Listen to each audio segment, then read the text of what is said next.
And here's the ever-vigilant Queensguard, standing post outside the royal chambers. Good evening, Parker. I've come to update Lady Indigo on the recent deaths that have plagued her queendom. I trust it's been a quiet night thus far? Good. No, I wasn't expecting any trouble, but even if I was, I know you would gladly give your life for your queen, which at the very least would give me time to come and end the threat, maybe even before you were killed in some grisly manner. Who knows? I'll be honest with you, boy. To me, you're as expendable as that old tapestry hanging over there. Sure, you're nice to look at, and the queen does enjoy you, but make no mistake, you are very replaceable. And let me guess, you think she's in love with you, and you're in love with her? You are such a fool, but you are not the first. She has made many young men hers over the years, lets them warm her bed at night, but that is not out of love. That is utility. And your feelings for her, they're not real, Parker, but that look in your eye tells me you'd fight to the death to prove me wrong. Do you remember that night she saved you from the wolf? How could you forget? You suffered a mortal wound, and she saved you by giving you her blood. Then she fucked your pious brains out. Don't look so surprised. I can conceal myself from mortals whenever I wish, and it is my duty to look after the queen after all. Of course, I can never truly mask myself from her, but she will rarely disclose my hidden presence to others, much to my delight. But there is more you don't realize about that fateful night. When she fed you her blood, it created a bond between you, and after 3 nights of tasting her sweet vitae, that bond was complete. Now she owns you, body, mind, and soul. Oh, I know you don't care because of how good it feels. That impassive look on your face tells me that you really don't care. You're all the same. You all think your feelings for the queen are pure. But, especially in your case, Parker, I'd like you to answer a question for me. Whatever did become of that young woman you were planning to secretly marry? Don't bother denying it. I know everything that goes on in this town and in this keep. So what was her name? Oh, come on, don't remember? That is a shame because, oh, she really was quite beautiful and such a sweet girl. Her name was Amelin, and you abandoned her after just one royal encounter. All it took was that one night to make you forget the name of the woman you supposedly loved, and also your promise to her to remain pure until your wedding night. And now she's heartbroken. The poor girl. Not that you care, but she has vowed to never love another. Of course I know this. It is my job to know all that goes on, especially to the town virgins.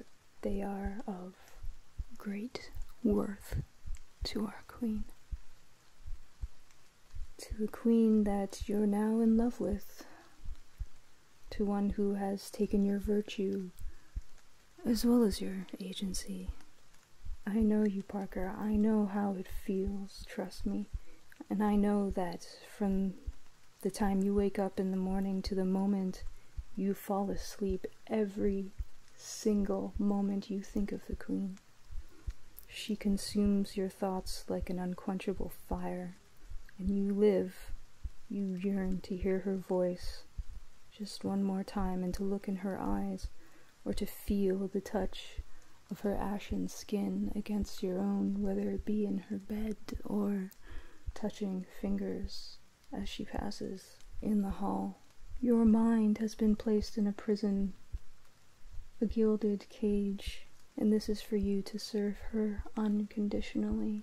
And so it really doesn't matter if what I say is true or not, because you will serve and you will love her to the death.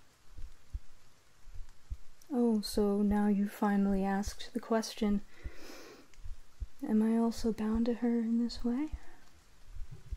It is true that I serve with more zeal than any mortal possibly could, but I do so of my own free will, and that is how we are different. You see, long ago I was bound just as you, but to a very great and sadistic lord. He made me do unspeakable, monstrous things. And then Lady Indigo came, and she severed that bond that had held me a slave for 100 years. I was completely directionless. I didn't know what to do. And so I begged her to bind me to her, because slavery was all I knew, but she refused. It took me a long time to get used to freedom, to understand the importance of it and how it felt. And because I had known darkness for so long, it would be easy to go down that path again, but she, my queen, she always led me back to the light, so that whenever I fell, she would help me find that humanity again, and for that I owe her my very being. And so I will continue to serve her in this way until the end of my days, which will be long after you are dead and rotting in the ground. Fear not, Parker. I do not argue that you serve the queen well. Your skill with sword and bow are impressive, and her blood has enhanced your senses and abilities even more. But I wonder if it would be a mercy just to kill you now.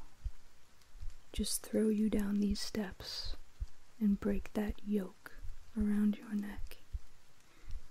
For the queen has many enemies, and their devious methods can be quite unpleasant. I may be a monster, but I am not without mercy, and I would give that to you as a gift. Tell me, because I know you would gladly give your life, but would you suffer a painful death as well, knowing that you will never marry, never have children, or any real life to call your own? I ask, but I already know that you are unable to answer, because whether you want to believe it or not, you are a slave.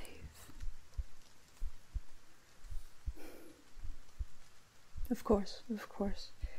You may announce me to the queen now. We have important business.